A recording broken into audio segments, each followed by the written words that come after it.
Hola y buenos días.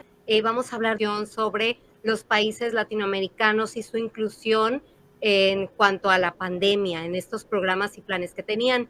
Les presento formalmente Judith Magdalena Corona Lara, bienvenida. Ella es médico del IMSS, residente de la Ciudad de México y profesora de posgrado de la especialidad en medicina familiar. Y la maestra Hanna Castro Salazar es socióloga, docente virtual de licenciatura y consultor académico en Editorial Santillana. Ella radica actualmente en el Estado de México. Y bueno, su servidora, soy la maestra Jennifer Celedonio Bedoya. Soy docente de nivel licenciatura y posgrado, pedagoga y con especialidad en psicopedagogía. Bienvenidos y mucho gusto por estar aquí compartiendo con ustedes un tema, como dije, muy interesante y de conocimiento de toda la población, no solo en el área educativa, porque nos va a servir mucho para reflexionar qué estamos haciendo, hacia dónde vamos y partiendo de lo que fue un evento pues muy trascendente históricamente hablando, que fue la pandemia, pues obviamente a todos nos afectó. Vamos a comenzar pues reflexionando, analizando este tema en torno a los países de Argentina, Brasil, Chile, Colombia y México. Y bueno, para empezar, maestras, ¿cómo es que funcionan estos portales o cómo funcionaron estos portales y programas educativos de inclusión digital en estos países? Bueno, antes que todo, la pandemia nos llegó por sorpresa a todos, ¿no? Definitivamente nadie se esperaba el aislamiento y generó muchísimas situaciones, porque de hecho detonó enfermedades de salud mental. Y de por sí la educación en Latinoamérica ya venía en un déficit pedagógico, ¿no? En un déficit de recursos. Pero bueno, a pesar de eso, pues salimos adelante. Básicamente todos los países que mencionaste, Argentina, Brasil, Colombia y México, tuvieron que implementar algún tipo de política o de instituto incluso para poder dar esta parte como organizacional y administrativa, porque finalmente política y educación tienen que ir de la mano, ¿no? La regulación. Por otra parte, solamente 3 de estos países, que fueron Argentina, Chile y Colombia, generaron plataformas específicas para poder dar recursos educativos. Eso fue algo muy importante y que a la fecha se siguen manteniendo activas. De hecho, la plataforma de Colombia puedes como acceder a recursos de nivel medio, básico hasta medio, y pues vienen como actividades. Me parece que no son tan interactivas, pero bueno, se encuentran los recursos con base a su programa pues académico, ¿no? Por otra parte, algo que sí fue pues implementado en varios países, lo que fue Argentina, China, Colombia y México, es el apoyo por televisión y radio. De hecho, México fue algo que nos apoyamos, ¿no? La televisión y radio abierto para esos recursos, porque ya lo platicaremos más adelante, pero hay una barrera importante para el acceso a los dispositivos digitales. Entonces, pues esto fue algo que al menos radio y televisión llegaba prácticamente a todos los lugares del país, ¿no? Por otra parte, solamente Brasil, Chile y México sí tuvieron apoyo de recursos docentes. Y eso es importante porque de por sí había una barrera en cuanto al uso de dispositivos, profesores, que a veces el uso de correo electrónico, por ejemplo, ¿no? Del mismo celular era complicado. Entonces, bueno, estos países sí tuvieron a bien de visualizar esta parte para capacitar a sus docentes en plataformas, por ejemplo, aquí en México como Classroom. Y solamente 3 países, que fue Argentina, Chile y Colombia, dieron apoyo de dispositivos digitales a población vulnerable. Eso fue algo importantísimo, ¿no? Para poder sobrellevar este evento, este fenómeno del aislamiento por la pandemia. Y solo 3, que fueron Argentina, Chile y México, también generaron cuadernillos de trabajo que pues utilizaban los estudiantes, ¿no? Básicamente es como un breve resumen de cómo abordaron los países esta etapa.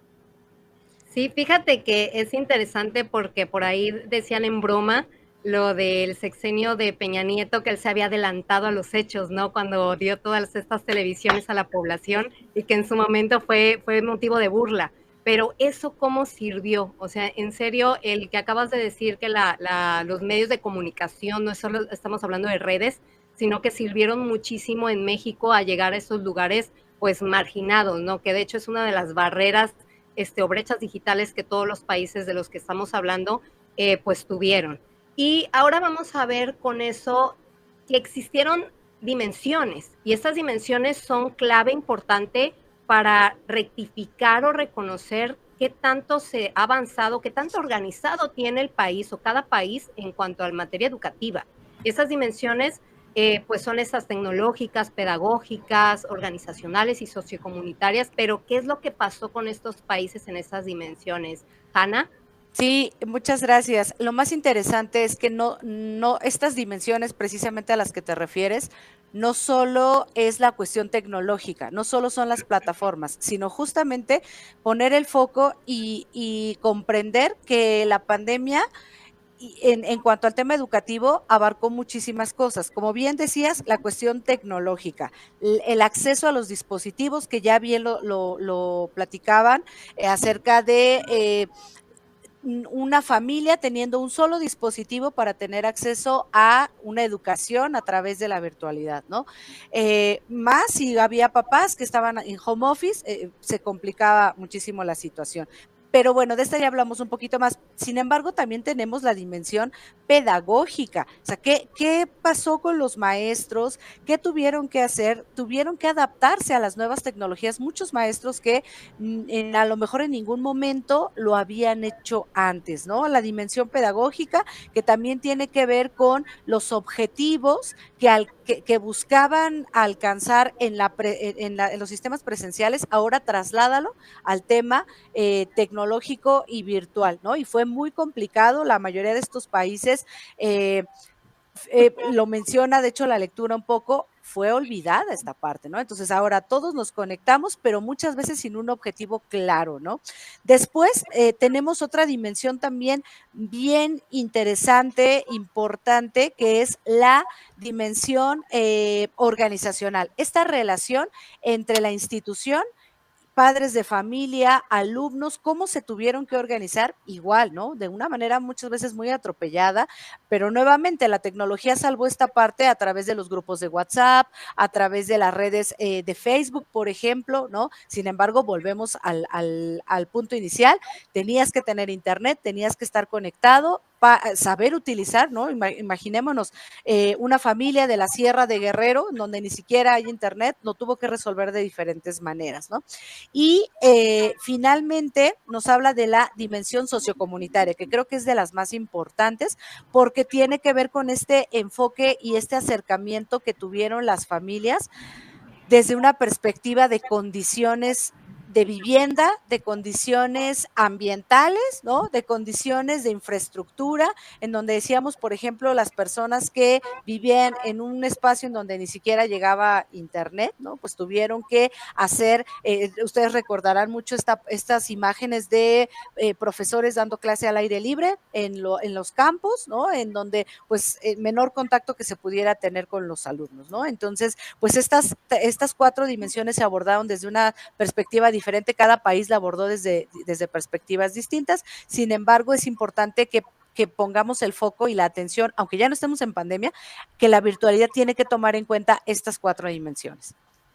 Sí, efectivamente, como mencionas, todos tuvieron como esas barreras y aunque lo tomaron de diferente manera, ahorita vamos a analizar o concluir cuál es el país que tuvo la mejor estrategia, pues todos tuvieron una brecha digital. Eso es lo importante de identificarlo y de hecho que se identificó. Esa lectura que mencionas, de la cual estamos pues prácticamente analizando, es la del Banco Interamericano de Desarrollo, se llama Hacia una transformación digital del sector educativo, aprendizajes de la visualización de emergencia. Para llegar a esta conclusión de todo lo que hemos revisado, ¿qué país, maestras, creen que o consideran que tuvo la mejor estrategia en esta emergencia de pandemia y por qué? Yo considero que fue Chile, porque básicamente es el país que sí pensó en todos los detalles que mencioné al inicio, ¿no? En los docentes, en dar los recursos tecnológicos, en el aspecto pedagógico, en establecer el programa para implementar las políticas, ¿no? En apoyarse en TV y radiodifusión. Entonces, para mí creo que Chile fue el más completo. A mí me parece, sí, coincido, pero yo pensaba en los recursos tecnológicos con Argentina. Siento que Argentina ya estaba como muy preparado, ya lo estaba previendo, ya se estaban dotando de toda esta infraestructura para poderlo aplicar. Y si bien, como ya decíamos, las 4 dimensiones son importantes, no solamente la tecnológica, creo que en la parte tecnológica yo apostaría como que Argentina estaba más preparado.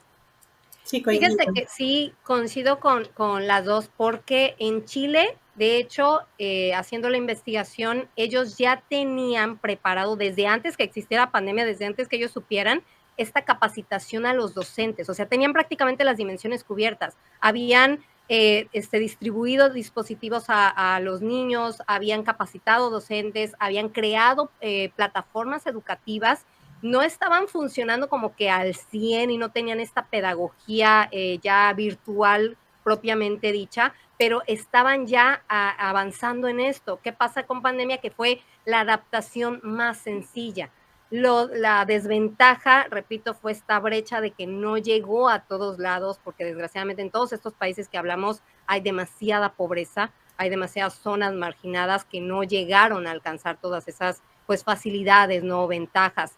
Ahora, también revisé una de las plataformas que hizo Argentina, que es Educar Portal, y me estuve ahí buscando todo, tiene videos, tiene podcast, tiene recursos para maestros, para directivos, o sea, está muy completa, muy sencilla, eso sí, pero muy completa, y esa fue la que usaron un poquito antes y durante la pandemia, y sigue activa. Realmente a mí me sorprendió, me gustó muchísimo, pero sí, coincido en que totalmente Chile estuvo mucho mejor preparados que todos los demás. Que terminamos con esto, es un tema que duraríamos horas y realmente está muy interesante para seguir analizando y ver hacia dónde vamos. Y nosotros, repito, no es solo para docentes, esto es para toda la comunidad, para analizar por el bien común prácticamente, no solo para los educandos. Muchísimas gracias por estar, por debatir, por analizar, por participar, y a los que nos ven también. Muchísimas gracias.